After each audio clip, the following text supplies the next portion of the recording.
이게 3단계가 있습니다. 사람이 모든 걸 통제하는 게 있고, 사람이 감독하는 게 있고, 사람 없이 AI 혼자 하는 게 있습니다. AI 혼자 하는 것은 유엔은 군사작전에 쓰지 말라고 되어 있고, 미국 국방부도 그렇게 하고 있고, 우리 국방부도 그렇게 하고 있습니다.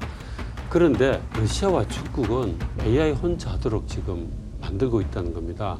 공산주의나 독재나 전체주의 이런 걸 AI가 학습을 하게 되면 인류를 적으로 삼을 수도 있습니다. 그때부터는 인간과 AI가 전쟁을 벌일 수도 있습니다. 실시간 재난안전정보방송 재난안전 119 안전토크 시간입니다. 오늘은 미래 항공우주산업에 대해 알아봅니다. 한국항공우주산업진흥협회 김민석 부회장님 나오셨습니다. 부회장님 어서 오십시오. 네. 자, 오늘은 에어쇼 얘기부터 시작을 하겠습니다. 네. 다음 달 24일부터 경남 사천에서 열리죠? 네, 그렇습니다. 2024 사천 에어쇼가 한 달 앞으로 다가왔습니다. 네. 올해로 벌써 20년이더라고요. 맞습니다. 준비 상황 잘 돼가고 있는가요? 예, 지금은 이제 시설 일단 마련하고 있고, 그리고 이제 어떤 업체가 참여할 것인지 이런 거 받고 있고요. 그리고 어떻게 진행할지 이런 부분에 대해서 사천시하고 저희 협회랑 같이 함께 하고 있습니다. 아, 네, 그렇군요. 그러면은 이 사천시가 이제 주관하고 그다음에 네. 우주항공 또 이 방위산업 여러 업체들이 이제 맞습니다. 같이 참여를 하는데요. 좀 특징이 있다면 어떤 게 있을까요? 사실 그 에어쇼는 2년마다 한 번씩 성남에서 하는 서울 에어쇼가 있지 않습니까? 네. 그렇지만 이제 이 우주항공의 본산인 사천 지역에서도 할 필요가 있겠다. 이런 이제 제안을 해가지고 드디어 이걸 하기 시작한 것이죠. 했는데 좀 더 앞으로 이제 우주항공청이 사천에 생겼고, 그리고 이제 앞으로 사천을 중심으로 해서 우주항공의 3축 체계를 만들기로 했습니다. 그렇다면 사천이 중심인데 이걸 좀 더 그 해외 국제적으로 산업적으로 키워야 되지 않겠느냐 이런 그 정부의 의지도 있고 해서 사천시, 경상남도, 카이, 공군 이렇게 해서 함께 공동으로 추진하고 있습니다. 시청자들이 이해를 좀 돕기 쉽게 지금 영상이 아까 전에 네. 나왔는데요. 여러 가지 행사도 준비가 돼 있다라고 들었어요. 그렇습니다. 대표적으로 어떤 게 있을까요? 예를 들면은 일단 전시회는 기본이죠. 전시회 각종 항공기라든지 또 항공기와 관련된 부품들 이런 것들 그리고 관련된 학술 세미나가 있고 그리고 이제 기업 설명회가 있습니다. 기업들이 많이 참여하지 않겠습니까? 그럼 기업들이 보통은 이제 기업이 스스로 이제 해외에 판매하기 쉽지 않습니다. 이런 그 행사를 통해서 1대1로 수출 상담회를 벌입니다. 그래서 수출을 할 수 있도록 기회를 마련합니다. 그런 장도 만들고요. 그리고 이제 또 우리 관심이 에어쇼 자체도 관심이 있겠죠. 네. 그래서 대한민국의 대표적인 에어쇼가 그 블랙이글 팀이죠. 네. 공군 블랙이글 팀이 거기서 화려하게 보일 겁니다. 보이고 그리고 이제 당연히 다른 공군의 각종 전투기들이라든지 항공기들이 또 보이겠죠. 지금 저 장면이 그 해외에서 이제 온 분들하고 카이 사장이 함께 수출 상담회 같은 건가요? 맞습니다. 네, 9월 24일부터 25일까지 5일까지 이틀 동안 열리는 거죠? 에어쇼 네. 그 행사장 내에 상담회장이 있습니다. 이번에는 바이어들이 많이 옵니까? 지금 이제 많이 올려가고 있습니다. 특히 이제 한국에 와 있는 그 보잉 코리아, 샤프란, 그 에어버스 코리아 이런 데를 네. 중심으로 해가지고 칠레 대사관에서도 오고 해외 기관에서도 오고 해서 많이 올 것 같습니다. 부회장님 그러면 우주 항공 방위 산업 업체 가운데 이 어떤 분야나 업체가 수출 전망이 밝다고 보시는지요? 예, 지금은 당연히 이제 한국이라 하면 한국에 있다면 카이 그리고 대한항공, 하나에어로스페이스, LIG 넥슨 이런 데가 있는데 일단 우리 항공산업 자체가 이제 민항하고 군용기를 좀 구분할 필요가 있습니다. 근데 민항은 코로나 그 효과 때문에 코로나 때 제일 피해를 입은 데가 어디겠습니까? 여행. 네, 그렇죠. 비행기를 안 타죠. 직격탄을 맞았죠. 비행기를 안 타죠. 네. 비행기를 타지 않으니까 수출 생산하지 않으니까 정말 직격탄이 맞았습니다. 해가지고 공장 가동률이 거의 3분의 1점까지 떨어졌거든요. 지금 네. 회복세에 있습니다. 있어서 지금 이제 점점 나아지고 있는데 그런데 이제 거기에만 우리가 의존하기는 어렵고 한국이 민항기를 직접 만들 수는 없어요. 그건 뭐 선진국들이 이미 항공 선진국들이 거대한 카르텔을 딱 형성하고 있어서 네. 못 들어갔는데 그 외 나머지 군용기 시장은 어떤가요? 군용기는 네. 계속적으로 앞으로 호황이 있을 것 같습니다. 이유는 그 우크라이나 러시아 전쟁 그리고 그 외에도 지금 그 전 세계적으로 안보 위협이 점점 높아가고 있거든요. 그래서 여러 나라가 군비 경쟁을 굉장히 많이 하고 있습니다. 그래서 앞으로도 우리 한국이 만든 군용기가 많이 팔릴 것 같습니다. 네. 좀 전망을 밝게 전망을 해주셨는데요. 자, 우주항공청이 올해 신설이 됐고요. 네. 그다음에 100일을 벌써 맞았는데 그게 맞습니다. 언제였습니까?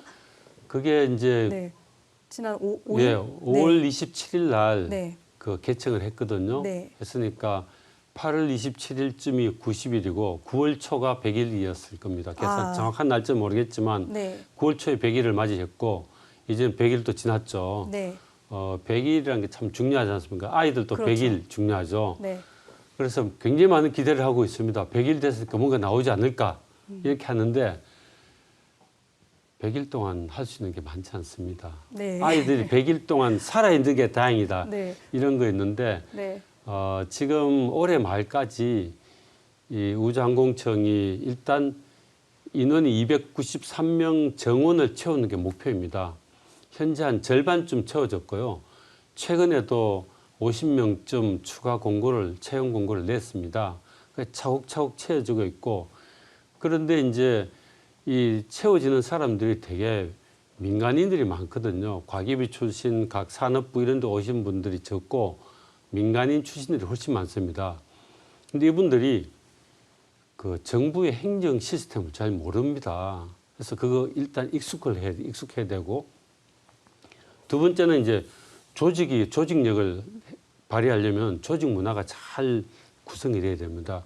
그래서 시간이 좀 필요합니다. 다만 저희들이 기대하는 것은 우주항공청이 이제 새롭게 민간인 중심으로 하기 위해서 그 정부에서 새로운 인사 제도를 했습니다. 월급도 우주항공청의 그 임무본부장이 있습니다. 존 리라고 그 임무본부장이 받는 월급이 대통령 월급보다 더 많습니다. 네. 그리고 이제 3년 플러스 알파로 해가지고 중간에 나가도 되고 나이와 상관없이 채용도 할 수 있고 이런 굉장히 다양한 정부의 인사 시스템을 실험하고 있거든요.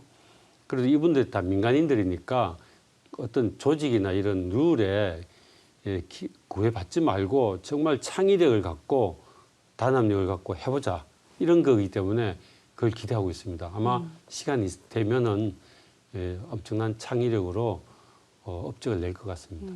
부회장님이 사실 100일은 되게 짧은 시간이라고 했지만은 보통 이제 아이가 태어나도 100일에는 사진을 찍거든요. 100일 맞습니다. 사진을 찍잖아요.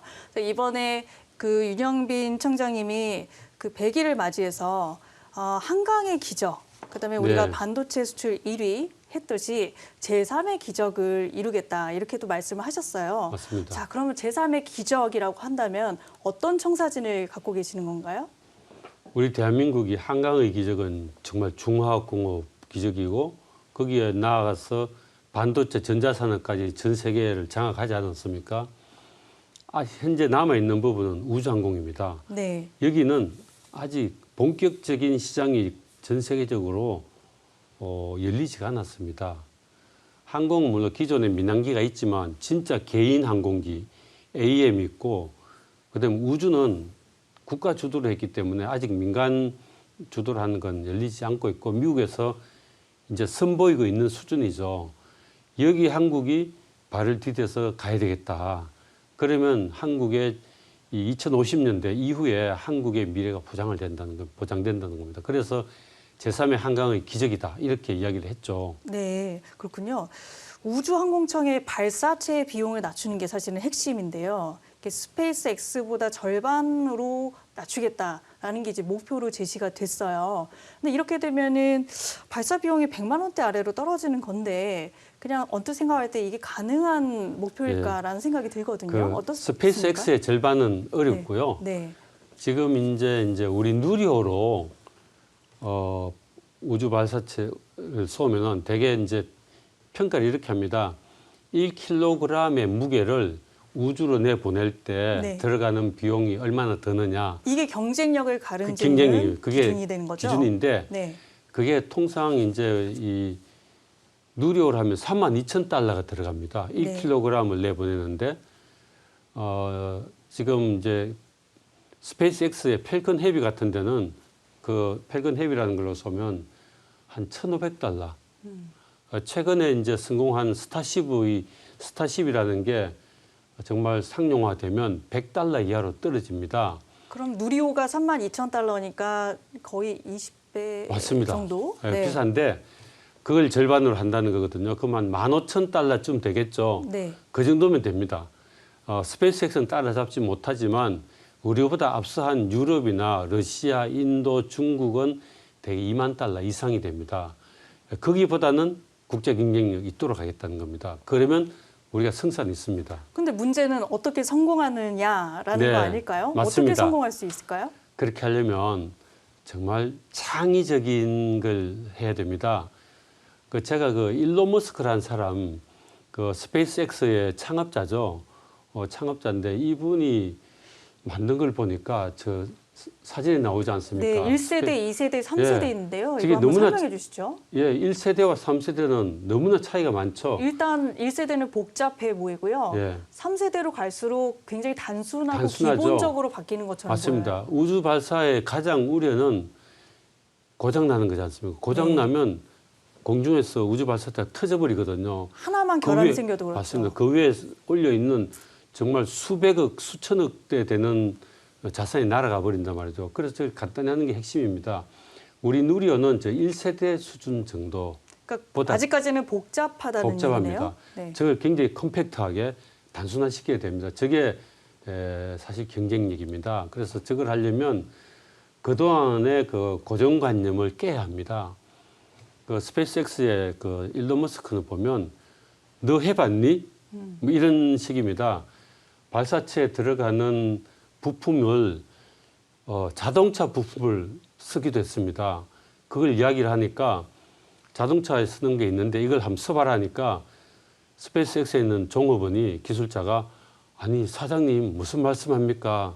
혹시 정신이 좀 쓰신 거 아닙니까? 이런 투로 말을 했다고 합니다. 그때 너는 해봤니? 너는 라는 해봤니? 질문을 했다는 거죠. 하니까 못한다고 하니까 해고를 시키고 네. 새로운 팀을 붙여서 했는데 성공한 거죠. 그 가격 비율이 100분의 1로 비용을 100분의 1로 줄이는 겁니다. 그렇게 해서 지금 1,500달러로 1kg을 우주에 올릴 수 있었던 것이죠. 우리도 이렇게 해야 됩니다. 하면은 지금 윤영빈 청장이 이 말씀하신 것처럼 정말 우리가 발사체 경쟁력을 가질 수 있고 제3의 한강 기적을 이루어갈 수 있습니다. 근데 부회장님 이런 모든 일을 사실은 우주항공청이 단독으로 할 수는 없는 것이고 맞습니다. 사실 업무 분장이 잘 이루어져야 되는데 민간 부분과 이게 가능할까요? 사실 이게 굉장히 어렵습니다. 대통령께서 우주항공청을 만들 때는 국가 주도의 우주 개발이 아니고 민간 주도의 우주 경제를 하라는 거거든요. 우주 경제는 뭡니까? 아까 발사 단가처럼 경쟁력이 있어야 되거든요. 싸고 신뢰도가 있고 정확하게 만들 수 있어야 되는데 그걸 하려면 정말 죽기 살기로 우리 기업들이 해왔지 않습니까? 뭐 삼성, 현대 다 했던 것처럼 우리가 기술이 있어서 했습니까? 우리 휴대폰을 만들 때 고객의 요구가 이런 게 있으니까 기술이 있던 것도 만들어봐 이렇게 하지 않습니까? 그러면 있는 기술, 없는 기술 다 모아서 휴대폰을 만들어낸단 말입니다. 그 제품을. 그렇게 할 수밖에 없거든요. 근데 기존은 어떻게 했느냐. 기술이 요만큼 있으니까 절대 사고 나지 않을 정도로만 만드는 겁니다. 그럼 발전이 안 되죠. 이렇게 한 이유는 우리 대한민국 조금만 실수를 하면 감사원에서 과도한 감사를 합니다. 그럼 전부 다 이 뭘 쓰고 뭐 또 검찰에 고발되거나 이렇게 되면 아예 안 하려고 합니다. 근데 기업은 뭡니까? 실패를 두려워하지 않는 거죠. 용기를 갖고 과감히 합니다. 실패는 기업이 책임을 지거든요. 스스로 책임을 집니다. 그러니까 정말 두려워하지 않고 용기를 갖고 하는 겁니다. 그래서 성공을 해왔죠. 그래서 대한민국 경제가 발전한 겁니다.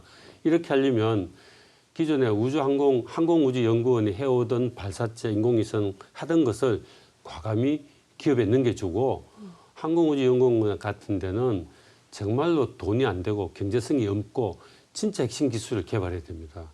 그렇게 하면은 구조 변화가 필요하겠죠. 조직 개편도 필요하고 많은 기술과 인원을 민간 기업으로 넘겨줘야 됩니다.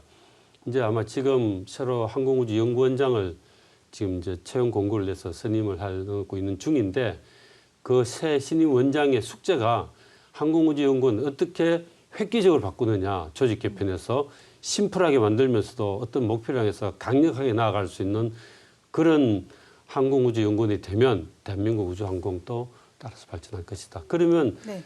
우주항공청도 일하기가 한길 낫겠죠. 네, 그러면 부회장님 제가 조금 더 이해를 돕기 쉽게 구체적으로 한번 질문을 비유로 들어보겠습니다. 네.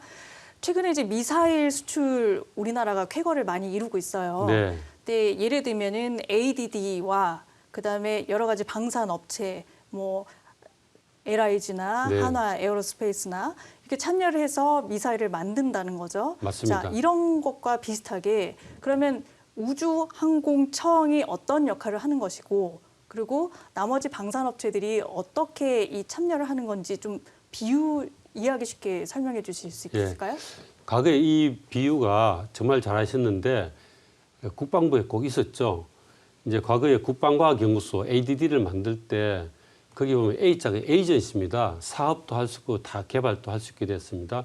박정희 대통령께서 1970년도에 번개 사업이라는 걸 하면서 총구가 찢어지더라도 하여튼 만들어 봐라 이렇게 했거든요. 했는데 정말 죽기 살기로 해가지고 뭐 화포도 만들고 다 개발했죠. 했는데 하다 보니까 국방과학연구소가 사업 관리하는 게 너무나 재밌거든요. 이권도 있고 힘도 있고 하니까 그런 것만 하는 겁니다. 그래서 국방부의 오랫동안 고민이 국방과학연구소는 정말 제대로 된 개발만 하고 웬만한 것은 다 방산업체로 넘겨줘라. 이렇게 된 거죠.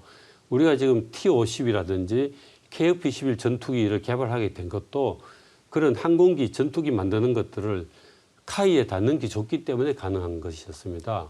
네. 그렇듯이 20년 동안 ADD가 이제 그렇게 변신하도록 계속 노력해 왔습니다. 그래도 지금 또 어려운 점이 있거든요.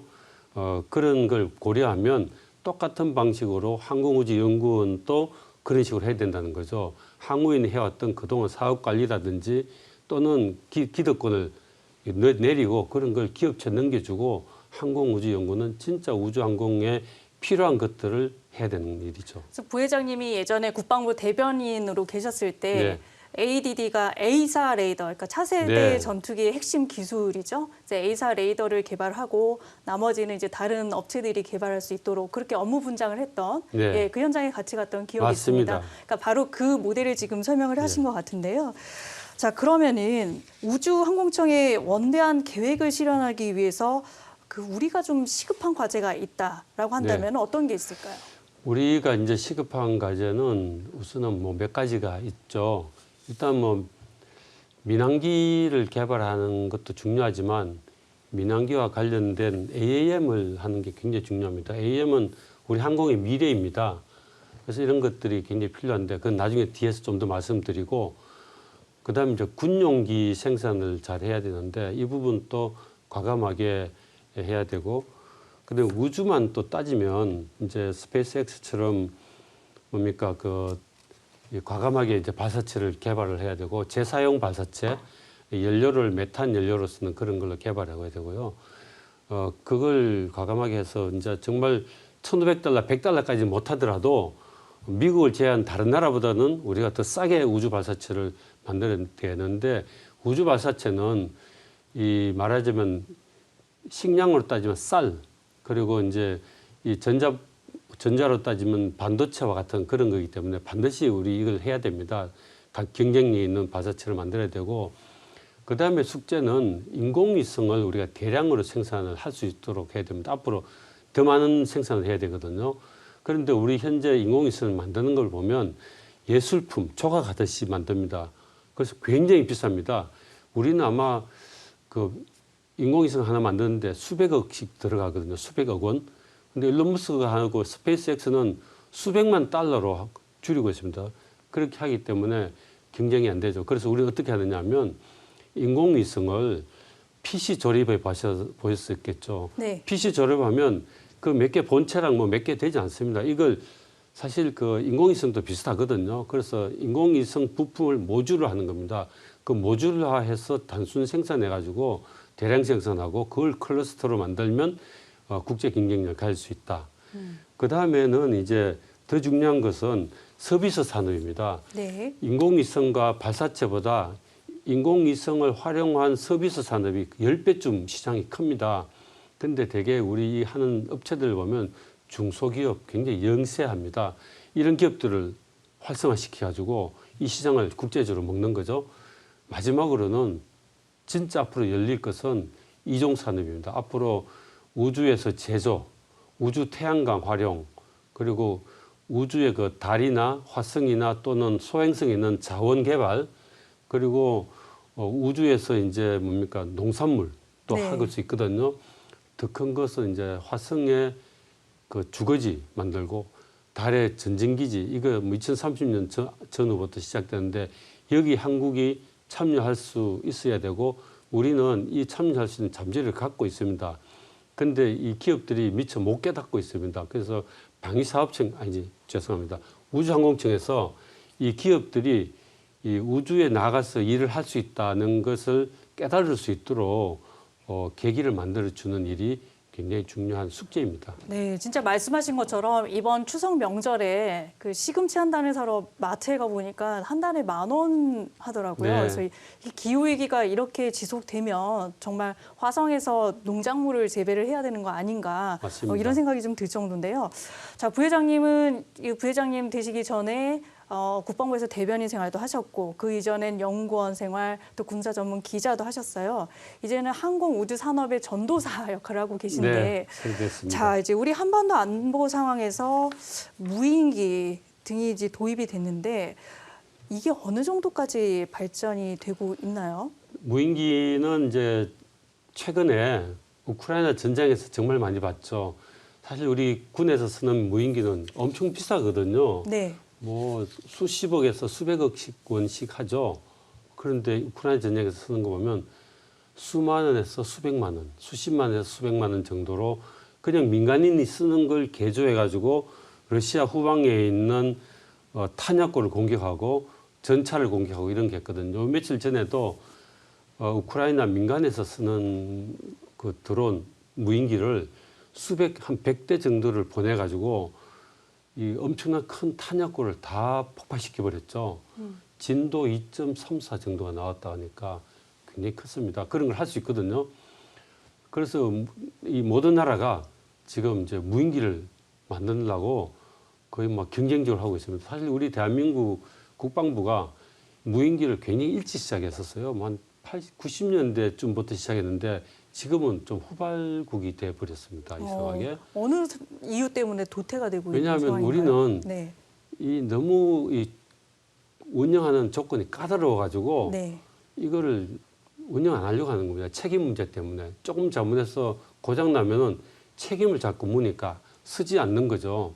이런 문제가 있어서 이제 근데 지금 이제 좀 바뀌고 있는데 무인기는 어떻게 보면 드론, 일반 무인기, 무인 공격기, 자폭성 무인기, 그리고 이제 정찰용, 무인 전투기, 근데 AI 기반한 그냥 AI 전투기 굉장히 다양하게 바뀌고 있는데 우리가 이걸 다 하고 있거든요.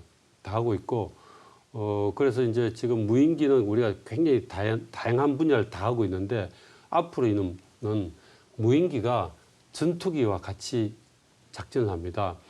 AI 무인 전투기입니다. 이 AI 무인 전투기는 유인 전투기랑 같이 작전하고 AI 무인 전투기는 일반 무인 전투기를 지휘를 합니다. 해서 이 굉장히 위험한 상황에서는 이 무인 전투기를 직접 함께 가서 사람 없이 하는 거죠. 그래서 이제는 조종사가 필요한가 이런 말까지 나오는 상황입니다. 근데 동전의 양면성이 있는 것 같아요. 한편으로는 이제 이런 무인기라든지 AI 산업 발달이 되지만 또 시스템 오작동, 악용 우려라든지 어두운 면도 있거든요. 네네. 그래서 이제 이런 동전의 양면성을 극복하기 위해서 좀 우리가 안전을 확보하면서도 이런 산업을 개발해야 되는 네. 이런 과제가 있는데 어떻게 대응을 해야 될까요? 그 핵심이 AI입니다. 요즘 이제 AI 그 챗봇 있지 않습니까? 그걸 해서 물어보면 가끔은 좀 이상한 걸 보냅니다. 그게 뭔가 하면 AI가 그 사용자의 생각을 미리 앞서 나가서 해가지고 과장되게 데이터를 해서 왜곡해서 보여주는 겁니다. 근데 만약에 이게 이제 개인이니까 그런데 이게 이 살상이 발생하고 있는 군사작전 현장에서 발생했다고 생각해 보시죠. 끔찍한 일이 발생할 수 있습니다. 그렇죠. AI 스스로 표적을 판단하고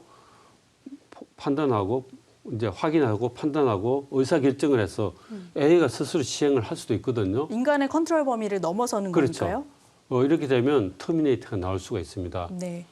그래서 이런 문제 때문에 유엔에서는 이게 3단계가 있습니다. 사람이 모든 걸 통제하는 게 있고 사람이 감독하는 게 있고 사람 없이 AI 혼자 하는 게 있습니다. 있는데 AI 혼자 하는 것은 유엔은 군사작전에 쓰지 말라고 되어 있고 미 국방부도 그렇게 하고 있고 우리 국방부도 그렇게 하고 있습니다. 그런데 문제가 있습니다. 러시아와 중국은 AI 혼자 하도록 지금 만들고 있다는 겁니다. 이른바 터미네이터를 만들고 있는 거죠. 터미네이터 영화 보셨죠? 네네. 그걸 만들고 있고요. 이 터미네이터는 다른 컴퓨터를 접속을 해가지고 침입해가지고 그걸 통제를 하면서 본인이 사람이 아니니까 인이 아니죠. AI가 스스로 알아서 다 하는데 문제는 뭔가 하면은 더 큰 문제는 이 러시아나 중국이나 이런 데가 문화가 좋지가 않거든요. 뭐 중국을 뭐 꼭 하는 거 아니지만 공산주의나 독재나 또는 전체주의 우리가 인류가 오랫동안 나쁜 걸 경험했지 않습니까? 네. 이런 걸 AI가 학습을 하게 되면 나쁜 AI가 되는 겁니다.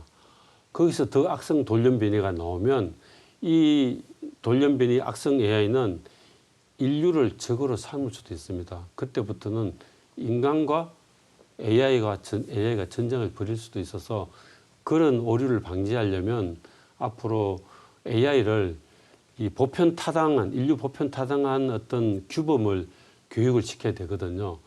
근데 이제 그거 가지고도 또 말이 많습니다. 그래서 관련해서 최근에서도 사실 리에임이라고 외교부와 네. 국방부가 공동 주최하는 Responsible AI in Military라는 행사도 열렸거든요. 네. 방금 말씀하신 것처럼 AI 그리고 군사 무기의 이런 안전성 문제를 이제 인류도 인식을 하고 어떻게 하면 안전하게 이것을 컨트롤할 수 있는지 네. 논의하는 시대가 됐다라고 봅니다. 맞습니다. 그래서 마지막으로 우리 일상에 이렇게 밀접하게 다가온 모빌리티 혁명 또 네. AAM 이걸 이제 첨단 항공 모빌리티라고 하죠. 맞습니다. 그 전망은 어떨지 전망 한번 말씀해 네. 주시겠어요? 사실은 저는 AAM 이야기만 하면 가슴이 뜁니다. 왜냐하면 우리가 이제 본격적인 민항기는 거대한 선진국 카르텔 때문에 못 들어가지만 AAM은 아직 시장이 이제 내년부터 열리기 시작합니다. 2035년쯤에 이제 어느 정도 열리고 시범을 거쳐서 2040년, 50년이 되면 40년대 이제 그 시범이고 50년 되면 완전히 열리거든요. 2040년대는 약 그 전 세계 시장이 2조 달러. 그리고 2050년대는 9조 달러 정도가 된다고 합니다. 이거는 뱅크 오브 아메리카의 예측입니다. 그래서 꽤 신뢰도가 있는 것이죠. 9조 달러 중에서 우리가 대한민국이 이제 기존 현재 자동차처럼 약 10% 마켓을 우리가 뭐 석권을 한다면 선점한다면 9천억 달러의 시장을 우리가 한국에서 생산할 수 있거든요.